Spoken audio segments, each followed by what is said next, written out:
Welcome to మా Telangana news.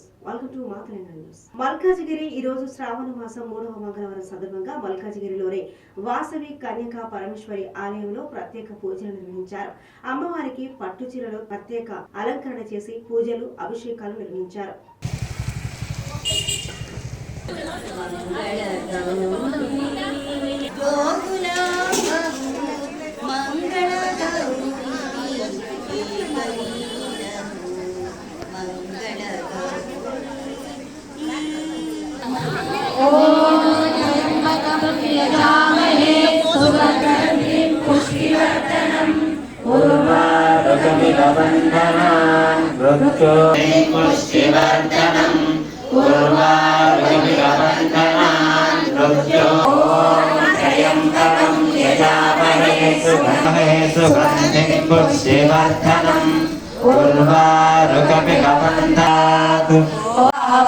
विकटरूपधरिणं Narad शारद सहित अहिष यमकुबेर दिगपाल जहाते कवि को